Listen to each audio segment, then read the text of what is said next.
God. Welcome to A Child's Point of View. I'm Jayla. This is my co-host, Kayla. Take it over, co-host. Okay, thank you, Jayla. So now we're going to be doing prayer. So please, everybody, bow their heads and close your eyes and link hands. Dear Lord, thank you for this day. Dear Lord, we hope we are safe and we have a fun and great time. We hope everybody participates, and we also want to say, we're going to, God, please help the family of the firefighter who died in the fire. Amen. So now we're going to introduce you guys to our co-host over there. So take it away, ladies. Hi, my name is Mackenzie, and I am from Eisenberg, and I am in 5th grade. Hi, my name is Natalie, and I'm from Wilbur Elementary, and I'm in 5th grade. Hello, my name is Destiny, and I'm from Eisenberg Elementary, and I am in 5th grade. Thank you. So now we have some guests, and let's introduce them. Go ahead, take it away. Hello, my name is Stvpc December, and I'm President-elect of the Wilmington City Council. It's a pleasure to be here with you. It's a pleasure to be here with you, too. Great, and I'm Bethany Hall-Long, nurse, teach at the University of Delaware, state senator, and lieutenant governor-elect, and we're just so excited to be with you, Kayla and Jayla, and the other co-hosts tonight. Thank you, and I'm glad to be here with you. And my name is Glenn Fidel. I'm owner of G. Fidel Roofing, as well as an assortment of other ventures, the one that you'll probably hear the most of, and I'm very happy to be here as well. thank you. So now, co-host, do you have any questions for your guests? No. Mackenzie, yeah. questions? For Senator Hall-Long, what did you do to prepare to become the lieutenant governor? Good question, Mackenzie. That's great. What grade are you in Eisenberg? I'm in 5th.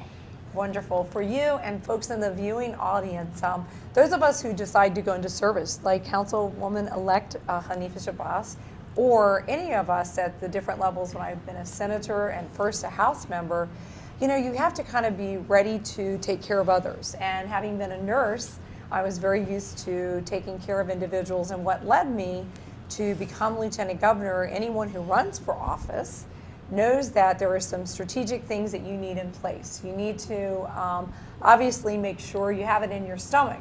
You know, you have to be interested, right? And you'll hear older people sometimes say you've got to have the fire in the belly. So from a personal perspective, I had to have that interest and that enthusiasm. Lieutenant governor is the person kind of second in command behind the governor and presides over the Senate. So you really want to make sure you have the skills. So for anyone deciding to run for office, it's helpful to have skills and that fire. So that's personally, right? But let's face it, ladies, right? What do you think it takes in politics? You have to have some friends who like to volunteer and help you. You have to have that organization. And you have to have resources. What do you think? A little bit of money to buy some things? During the campaign, you probably saw pictures and billboards and posters. So a way to get your name out. And just like we're doing tonight on television, you have to get your message out. So you have to have kind of a plan and friends behind you. So anyone who decides to step up and run statewide, you know, not only has to understand what the voters need.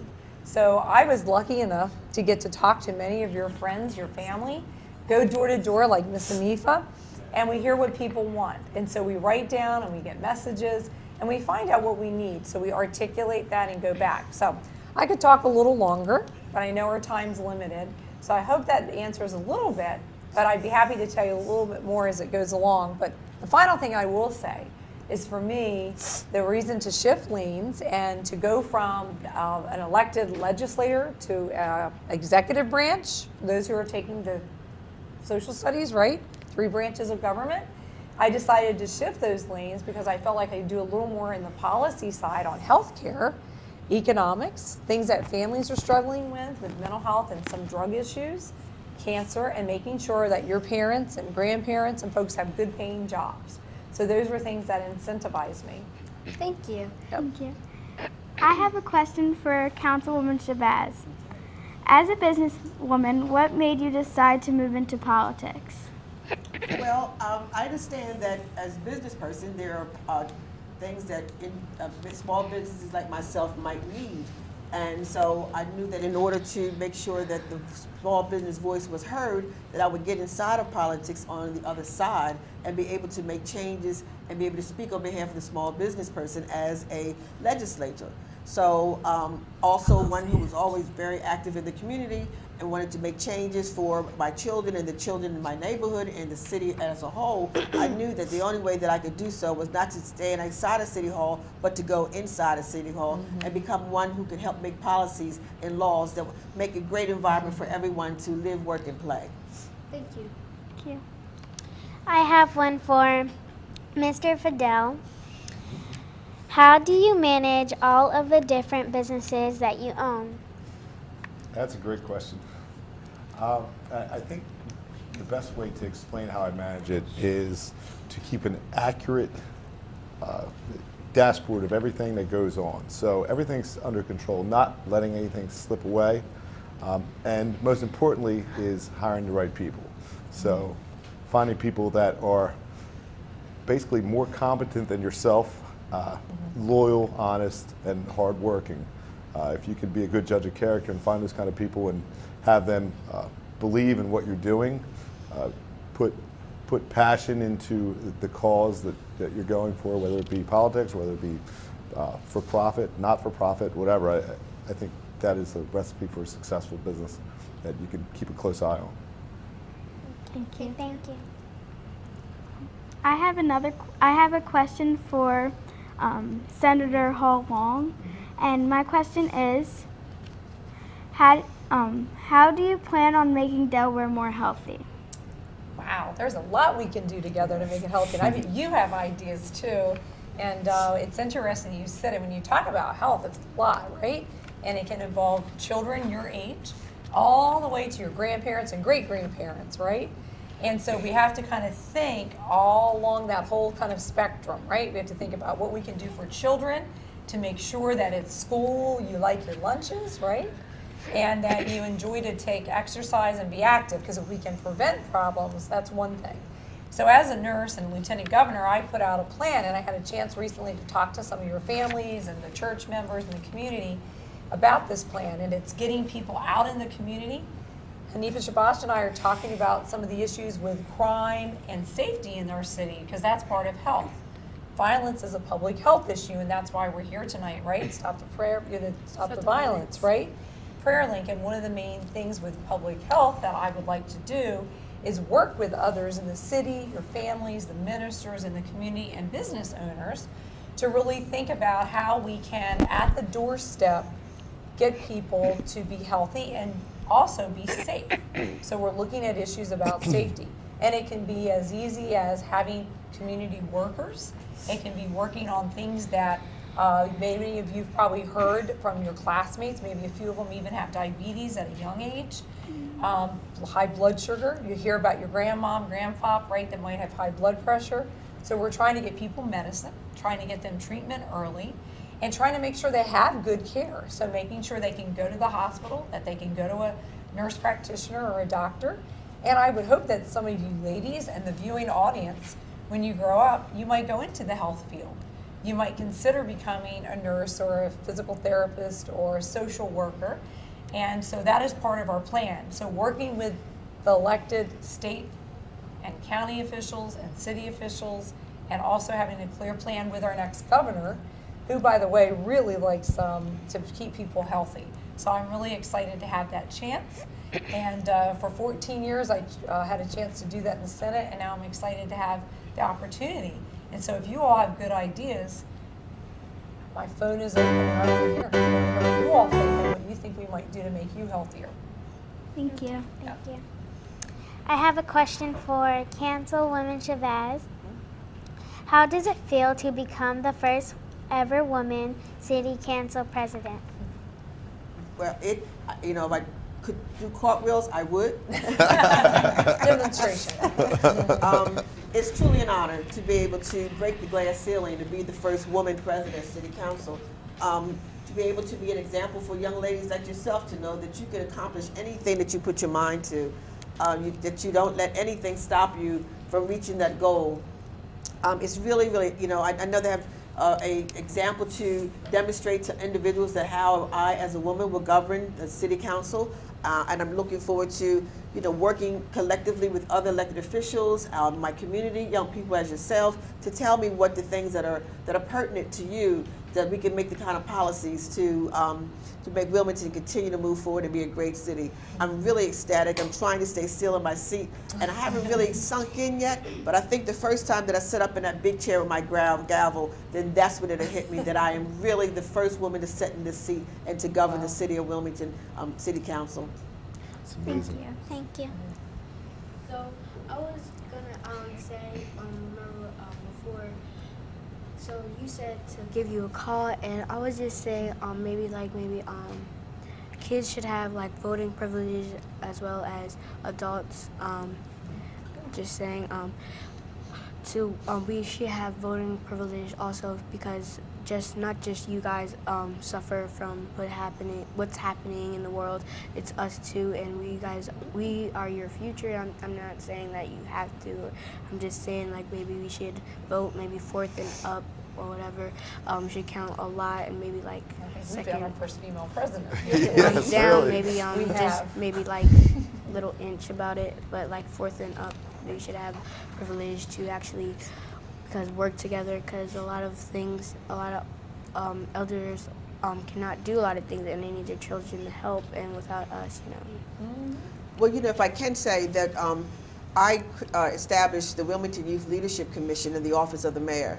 And the Wilmington Youth Leadership Commission is a commission of young people that represent various youth organizations, and they are our voices from the young perspective. They help us to advocate for the shaping of public policy and be advisors to the city council and to the mayor. So I'm looking forward to you and maybe others from this organization to send a commissioner to be part of the Wilmington Youth Leadership Commission, where you will have a say, so that we, as the legislators and the executive branch of government, and even up to a lieutenant governor, will here have a voice of the young people, because yes, you are the future, and we are making laws in a city that's conducive for you to be able to grow. So we definitely need to hear your voice. and see the car. Right, that's good, and there's opportunities, right? Opportunities. There's opportunity, and we want to have that. And for children, voting rights are important rights, and we worked really hard to make sure even adults before who had felons and backgrounds that couldn't vote, that we're allowing them now to vote. And as children, your voice is important to us, and I love the opportunity later to brainstorm as I move into the Lieutenant Governor's office. We often, when I sit up front, like Hanifa, I have children next to me, and I would love to have some of you here and some of the viewing audience to get up in touch with our audience so that you can participate, because you're right, you are our future. So thank you for that feedback. Thank you. Jayla. I have a question for Lieutenant Governor Long. Do you have any children or grandchildren? I only have one son right now, no grandchildren yet, but children are very important to us. We were talking before, Mr. Fidel, he's got 3. Nifo, I won't say, man, she has 2, and she's got grandbabies, 5 grandbabies, and a great grandchild, but she looks way young for that. But children are important, and I think that they keep us grounded, and one of the reasons many of us get into politics is for the future and our children. And I'm sure the same with business owners, that they are thinking about the future, whether it's their children or their neighbors' children. So I'm a proud mother, and maybe one day get to be a grandma. Are you afraid for your child to grow up in this world how it is today? I was raised with a lot of faith. I know tonight is about stopping the prayer, stopping violence, and it's a prayer chain. So I've always kind of seen the glass half full. And I don't face the world with fear. I am concerned, and that's what motivated me to jump in and become a politician, to work with homeless and people who have challenges and concerns like violence and public health.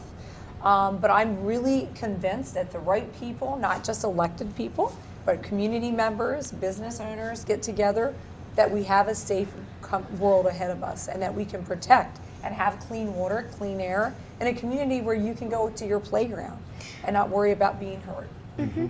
So I have a question for Ms. Bethany, and it is for, do you think maybe maybe we can have, if you were if you put your shoes into like Donald Trump's, like the president of the United States shoes, what would you do instead of, like, what would you do? Differently, and I think that's a question people here could answer, whether it's presidential or whatever leadership. I think the most important things that we can actually do is make sure families have good paying jobs. And I know that, Hanifa knows a lot about that, and I know Mr. Fidel may want to jump in on this. He may want to jump in and answer some of this as well, because we want to make sure people have those opportunities, that they have jobs that pay them well, that has an economy, and that can sustain good business. And myself, it would be a matter of treating everyone equitably, making sure that everybody had a fair shake, and that everybody has an opportunity for health care, and that we have the opportunity for solid, good education. I know you guys just love being in school all day, right? But it's important. I know you're shaking your head, they're being honest. For the viewing audience, you can't see. But having a good education prepares you either for college or for the workforce. And I don't know, not that I'm not interviewing him, but I don't know if he wanted to chime in. I think she's exactly right. The biggest thing is the foundation. I always encourage my children to get active if you believe about something, or if you want to make a difference or achieve something, you got to get active. You got to get out there and go to it. As far as Donald Trump, I like a lot of things he says. I don't necessarily agree with everything, but for, I guess, the American people, what we want to see is the stronger youth, which is you guys, and the health, our natural resources, the beautiful parks and trees and animals that we have, all that stuff to be conserved, and just wise decisions. And as that stuff goes on and we're able to keep the jobs in the country and have, like Ms. Bethany said, about giving everybody a fair shake and being able to provide well-paying jobs, I think that's basically what we'd all like to achieve. Yeah, and obtain fair, life-sustaining paying wages, absolutely. Absolutely. And equitable education across the board, no matter where part of the city or the state they might live. Yeah. Everyone needs the basics of living life, and ability to have health care, a home and shelter, just the basic, qualities and essentials of life. Yes. Thank you.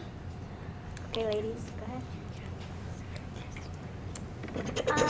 For Mr. Fidel, where do you see your business in 5 to 10 years? That's a great question. Well, I'm glad you asked that, because I just finished my 5-year plan. But I'm going to refer to the business you probably know me best for, which is my roofing company, G. Fidel Roofing. I see us growing. One of the great things that we've been able to do with the roofing company is not only grow at a healthy rate, not too fast, be able to keep the quality, keep a good name, and employ a lot of Delawareans, as well as our offices in Pennsylvania, and down at the beach in Lewis, which is also Delaware. I'd like to spread the footprint out and hopefully triple in size for about 5 years. That's what we're looking for, but most importantly is the employees having a good, healthy environment to work in, life-sustaining wages, like Ms. Hanifa just said, and just a encouraging atmosphere. I think that's the biggest thing. To keep people entwined in work is to really, and to keep them motivated is to have that atmosphere, have a really healthy work environment where they have access to things. If they do hit hard times, say different people have different struggles, but being able to offer that to them, and just with all that health care for their families, different programs. If somebody were to say be having a baby, and we could refer them in the correct direction for a parenting program. There's a lot of single parents out there. I think all that stems from what you do every day, and the more you can help with that, the healthier and more productive employee that you'll have, and that'll help me achieve my 5 to 10 year goal. Thank you. I have a question for Senator Hall Long. How long have you worked as a nurse? Oh my goodness, I have been, well, I started when I was your age. Believe it or not, they let me candy stripe, so I volunteered. I knew I wanted to do that when I grew up down in Sussex County at a place called BB Hospital. So I knew early on that I wanted to take care of people, and I've continued to do that. And so if you count that in, we're talking 40 years, but actually practicing, as a nurse, gosh, over 30 years. And a lot of that is dealt in different levels, and nurses do many different things. We don't just practice in hospitals, but we go out into the community, and that's what tonight is about, working with you, stopping the violence, doing the prayer, the community-based initiatives. And so I teach nurses now at a university. And so many of us in politics, like Miss Anifa has been in business, many of us come with different careers. I work with people who are farmers, we work with electricians, we have lawyers, we have cops. So again, love nursing, great career, a lot to do with healthcare. Okay, I have a question for Councilwoman Shabazz. What do you think will be the most challenging thing you may face as the City Council President? I think the most challenging would be to understand that you have 12 other council members and that trying to get the consensus of those 12 council members, 7 of them are new, getting them up to speed to understand, what their roles and responsibilities are, and making sure that I'm doing the best that I can to make them each be the best council member they could be, because they all represent a portion of the city. 4 of them are at large, they represent the entire city. So I think the most challenging is, trying to make sure that I can provide and satisfy all of their needs. Trying to keep 12 people satisfied and happy is, you can imagine could be quite a chore. But knowing that I'm not going to make everybody happy, but then making sure that my decisions that I make in my leadership to them provides them the resources and directions that they need so they can be the best city council members they can be and represent the constituents and to continue to do things that are going to move Wilmington forward. Okay, thank you. So we're going to go to commercial break, and we'll be back. Thank you for watching The Child's Point of View.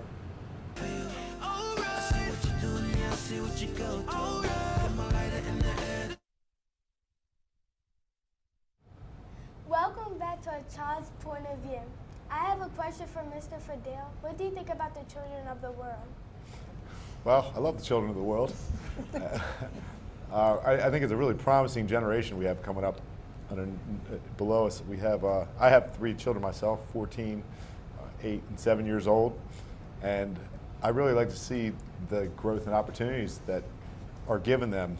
I'm excited for what they're learning and just the expansion of technology, the fairness that I feel is growing with society, the acceptance, and just I'm excited. I just hope to keep the morality and some of the I feel the need to protect them in a lot of ways, but although I don't want to shelter them. So if that's getting too deep with it,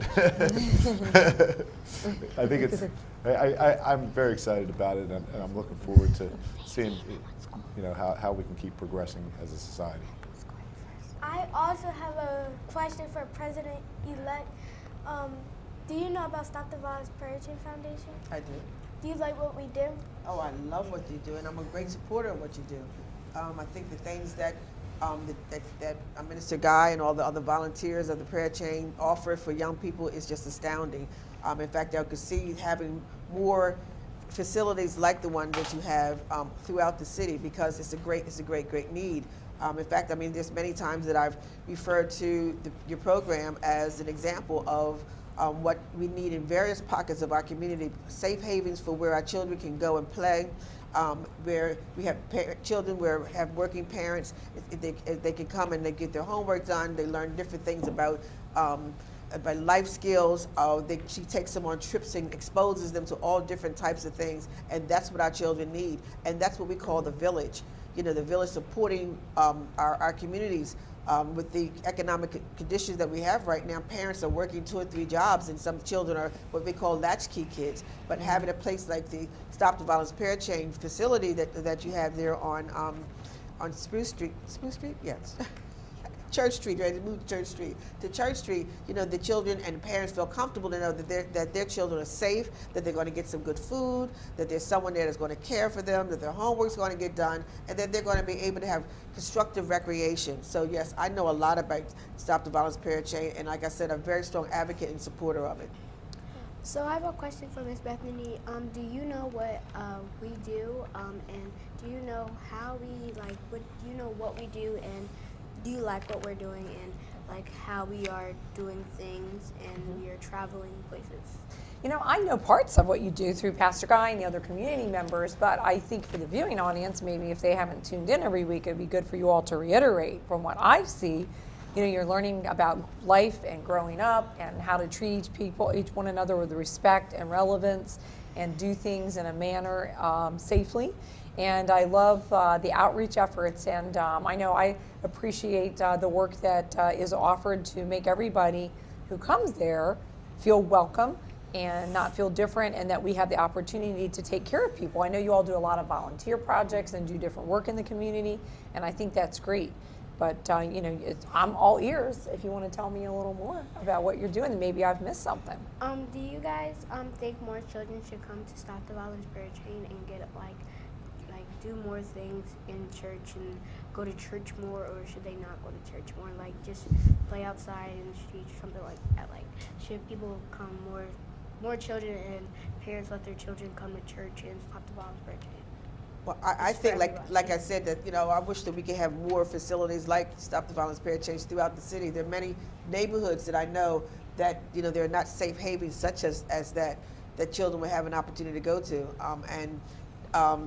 it would be so beneficial to a lot of the young people of all ages. So yes, I think every child should be able to come to a place like Stop the Violence Parent Chain, but that requires more support and donations. So I'm going to take a plug for Stop the Violence. There's donation information on Channel 28. So this is these type of things that give our children an opportunity to have experiences such as this, to have their own TV program, to show their creativity, to be in safe havens, to go to different on trips. I've seen a lot of the pictures that you've taken on many different trips, hay rides. You know, every child loves a hay ride. You know, so this is the kind of things that we need in our community. This is only done by volunteerism and by donation. So if you're listening, audience, if you like what you see of these children, what they're doing and what we say is being done at Stop the Violence Parent Chain, please make a contribution and a donation, because it does take resources to be able to do these things for the children.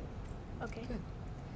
Yes, and I piggyback right on to that as well. I think it's important that we have those resources, and if you don't necessarily have the way to make a donation with a check or in kind, personal, your time. Maybe you know a family member or community person are bringing some other children to the community. And I have to be a little biased to say whether you're in a church or outside of a church, I think having faith and being kind and respectful and having a good spirit is a really important piece of life values that I think we need to learn and we need to carry forward, and part of being good citizens. Yeah, I can totally agree with what both ladies said. And I think as far as how I would think of it is all these things, the prayer chain, the attending church, different positive venues, all these things are just really good for staying positive and keeping yourself out of trouble, which is a lot of, you know, especially in our growing up years, something that we should be focused on as well. So I think that's one of the main things, just idle hands in the devil's workshop, and keep those hands busy. Okay, thank you. So now we have new co-hosts, so let them introduce themselves. Okay. Hi, I'm Michael and I'm from Wilbur Elementary. Hi, I'm Jerry Ellis and I'm from Wilbur Elementary. Hi, I'm Snow Raymond and I'm from Wilbur Elementary. You're welcome. Welcome. Thank you. So, take it away. So we were wanting to know, well, this is for Governor Bethany, and we wanted to know a little bit about your thoughts on education in Delaware. education in Delaware, you know, as a teacher at a university and a mom, education is a really important thing. We've had lots of changes over the years, and the most important thing is early education when you're really little, preschool, right, and on, and making sure that everything isn't just based on test scores. Do you guys like taking all those tests? No. No, I figured not, right? So we need to learn like you are tonight about active learning, and learning can be in the classroom, and it can be also out in your community and during the summer and different programs. And what we are proud of in Delaware is we've created an opportunity when you continue to do well in school and are healthy and have the resources with the school nurse and are taking care of yourselves, right? Yes. That you have a choice when you go to graduate, and being able to graduate is really important.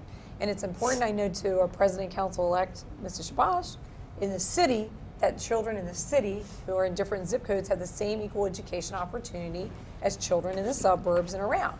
So we want good, healthy schools, and we want you to be in a place where our teachers have the opportunity, which they have, because they work hard. Teachers work really hard, and that they have the resources that they need. And not all of you will go to college. I was the first one in my family to go to college, but some of you will go into trades, into business, and to other opportunities in trade. So we want to make sure you have a lot of opportunity for success. And so education is the #1 thing we spend on the state budget. And I think it will probably continue to be a #1 item for the state. I have a question for all of you. What makes you successful in what you do? Start with a business All guy. right. Well, You're a business too. I think keeping in mind that there's always room for improvement. It's not a matter of, oh, wow, I've made it here. I'm finally here. It's a matter of, that drive inside you to always go for it. Staying passionate about what you do, doing something you're very interested in. That way you can really dive into it, understand it, and try to be the best at it. And that would end up with the last thing. It's always trying to be the best at what you can do. Doing your best and just keeping a strong work ethic. And I don't know if we're going in order. If we are, the question of, what drives you, what helps you with success. I think the most important thing is to have good friends and family and listen to people. Learn that sometimes people will give you criticism. You're not always going to win. I ran for office and lost the first time. I could have packed my bags up and said, I'm done. But I kind of said, no, I'm going to try again. And so you keep trying. But I'm sure, as Mr. Fidel will tell you, you don't want to always keep doing the same thing and failing, right? You got to think differently and listen to others for advice. And know that it doesn't matter on where you come from. Everybody can be successful, and knowing how to ask for help, I think, is an important thing. And I've seen that, as a nurse. And it's important to know if inside some days, maybe you feel a little different, if you're struggling, if you're a little down, a little depressed, that you're not afraid to ask for help. You're not afraid to speak up. And to become successful, also having good, what we call mentors, is important. And the final thing I'll say, because I know Ms. Spash has, I'm sure, suggestions, is not being afraid to color outside the lines, not afraid to risk a little. Risk more than people think is safe, care more than people think is wise, and dream more than people think is possible. I think those are 3 really important things that I would recommend to be successful. And I would add to all that the others have said, is to try different things, and then trying different things, you find out what is your passion, what do you find is your gift, and once you've got to get your gift, is to do it to the most and the best of your ability, and always have a plan, because he who fails to plan plans to fail, as to how you're going to accomplish what it is that you want, and surrounding yourselves with people who are smarter than you, that can help you do the things that you can't do yourself, and recognizing where your shortcomings are, and putting those people that have those things that you are short of, have them around you to help you succeed with your goal. And I think honesty, being honest with yourself and being honest with the people around you, fully transparent, and doing the thing that everyone else said, and that all of us said collectively, was doing your best. And doing your best, that it's things that you're doing for not only yourself, but when you do things for other people, the reward is just great. So that's the key to my success, is doing things to help others, because then the things that's due to me comes automatically. Thank you. I have a question for Mrs. Chavez. I'm sorry. When you were a kid, were you into politics? Ooh, I think I probably was. My sisters say that I was. Because politics is ones that, just demonstrate a sense of leadership. I think I really like to call myself a public servant, that I always did things that I felt that was going to help others. Organizing the street cleaning beautification on my block. When it came time to playing jacks, organizing who was going to be on what team. That's part of demonstration of leadership. So, my older sister said that she always knew that I was going to go and be a leader in some position because of the things that I did when I was little. So I guess yes, I was a politician since childbirth. I have a question for Mr. Fendel. How did you build your business so quickly? Well, I started the business 14 years ago, so I guess some would think it's quick. For me, it seems like it's been a long time. But I think the one thing I stood by with my business, G. Fidel Roofing, was honesty and trust. It's really easy to get a bad name. It's really hard to build a good name. So one thing that can let it go. And I can remember back in the day when I was early in business, and I did a roof myself, and I did it the wrong way. It was something that I wasn't very experienced in, and I knew I did it the wrong way. And even though it wasn't favorable, I knew inside myself that the only right thing to do was to redo that roof. And even though it was small, at that time, a big deal for me because I was early in business, I knew what I had to do, and that's what I did. And that's one of the reasons I think we've been very successful with a lot of things and retaining our employees to getting the best quality jobs. Thank you. Sure. So, would you guys like to ask them questions? Or, We could. Well, I'd like to ask a question from listening to myself and the others here on the panel. Have you made a career choice of either going into politics or owning your own business? Well, I haven't made one yet, but I probably would decide. But right now, I think I might be a politic. Yeah, politic. Because, well, it kind of sticks to me more than owning my own business, because I know that my family wants to start a family business, but I don't really want to own a business. I wanted to become a paleontologist and Very good. travel the world. So. Excellent. Sounds excellent. awesome. Excellent. I have a question for Senator Hall Long. Okay, we're right What into things do you want to change in Delaware or improve on? Well, there's a lot of things to change, and I know for the students who didn't get to answer the previous question about what you want to do when you grow up, we can come back maybe at the end on that. But there's things that we want to improve on, and I think we've touched on the major things tonight: our education system, and not to just give you one of those things that you hear a typical politician say. I'm dead serious about making it work. Making sure every child, whether you're in downtown the city of Wilmington to Dover to down in Sussex, that people have the resources and the skills, and that you just don't everyone be treated and taught the same, that we really identify what your learning needs are, and that we provide an opportunity for college, which we actually have a seed program in the state. If parents are listening, make sure your children, as they go to high school, have the opportunity for 2 years of free college, which is important. And I think change is going to come about by more education and more training and career paths. And also change will occur as we're making improvements in healthcare. Having people take care of themselves more when they're young, right? Yes. Because it has costs later. So those are a couple examples. I have a question for all of you. If you could choose one character trait to best describe you, what would it be? I'll start. I'd say hardworking. I think for me, gosh, I'm going to kind of color. I told you I'd color out the lines. Compassionate energizer. That's a good one. I kind of lanked two Is words that one? together. I colored out the lines. cheated. Sorry, ladies. I'm going to follow you. I'm going to say change agent. Oh, that's Sorry. awesome. No, you're good. Super I politicians. We know, I color know. the lines My differently. goodness, I know. Sorry. so you guys still have questions for? Well, I was just curious if any of them had.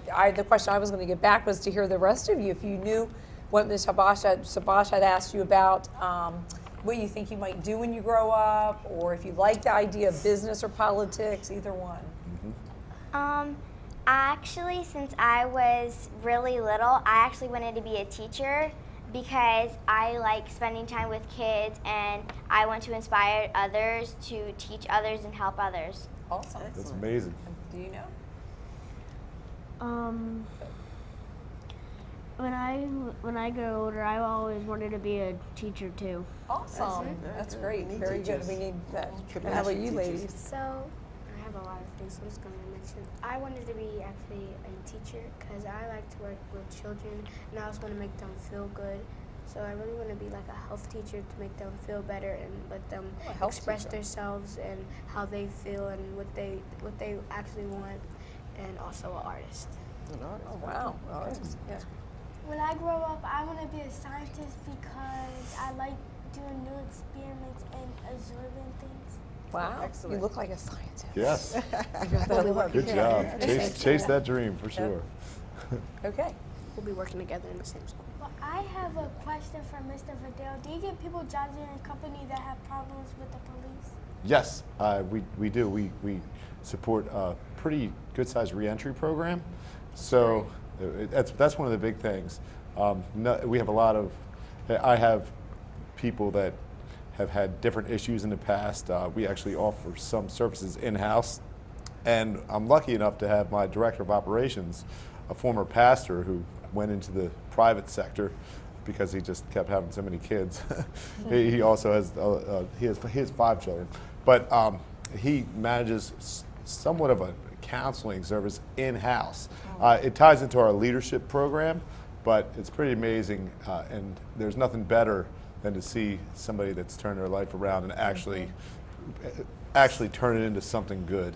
You see far too often the recidivism with prisons and the things when people aren't around the right things or don't have the best influences, a lot of times they're bound to fail. We're able to offer something a lot better than that, I think. Give people second chances, Yes, right? absolutely. People deserve second So, chances. Mr. Chevelle and Miss Bethany, what do you think that you wanted to be when you guys were babies or toddlers or like when you were little? Oh, what did I want to be? Well, I've had so many different careers to get me to this place that I think I've had an opportunity to kind of fulfill a lot of my childhood dreams and aspirations. I always wanted to sing, and I got an opportunity to sing and get into music. I've owned my own restaurant before. I had my own art gallery, bookstore. I published a newspaper. I produced my own cultural event. I worked in corporate America. I was a custom license house broker. I'm now in workforce development and now president of city council. So a lot of my childhood dreams I have. That's why I said it's important that you are exposed to many different things because life is just continuing to evolve, and you're given so many gifts and so many opportunities, and to do just one thing when there's so many things to do, I could say that I've had a very fulfilled and round life, and I think that has helped my character. I've been able to lead and speak on behalf of the diverse population of the city of Wilmington because I've been in those shoes, worked in nonprofit, I've worked in corporate, I've owned my own business, and so I kind of know what the needs of the type of population have. That's why I encourage you to continue to participate with the Stop the Violence prayer chain because, Minister Guy exposes you to so many different things, and that's what life's all about. Life is a great big playground, and so as when you're young, you should expose yourself to that because when you find what your niche is and you find what that thing that makes your belly feel good, and you do that. And it's great to have a job that is not a job because it's your passion and it's your creative gift. It's not really going to work every day. It's just doing what you love to do. And I feel like her. I mean, she did have a jaw dropper. Your jaw dropped with all of hers.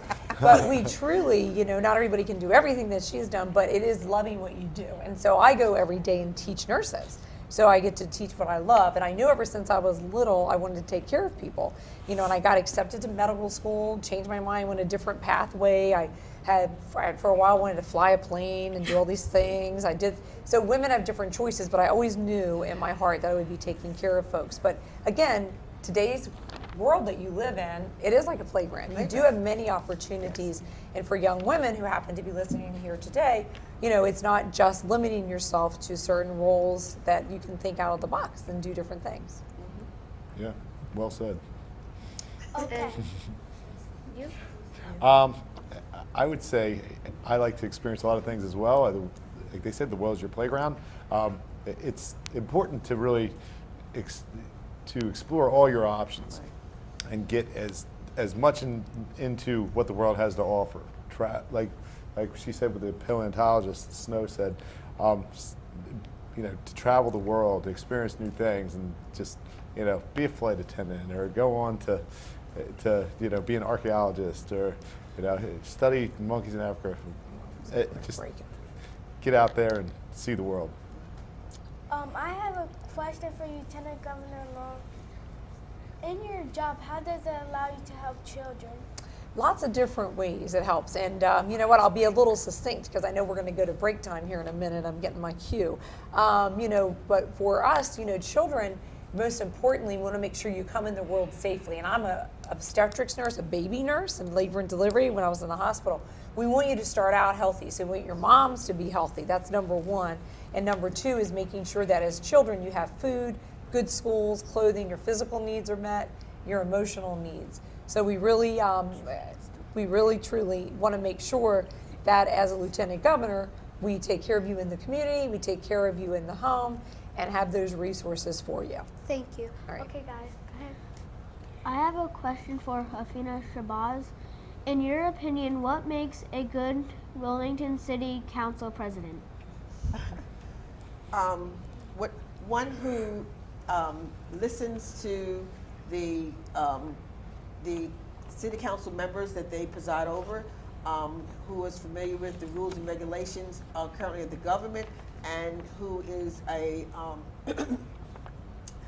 excuse me. That was a choker. You're next to the nurse. I'll do the highlight. And one who is, like I said, listens to them and able to make their council members be able to fulfill their aspirations in serving their constituents. I have a question for Mr. Fendel. How many people do you help every day to help our society? Oh, that's a good question. How many people do I help every day?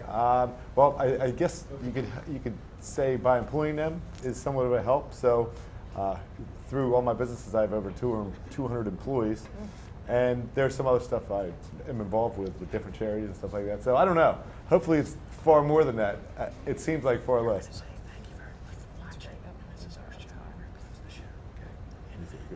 good questions. Thank you very much for watching. I hope you had a good time.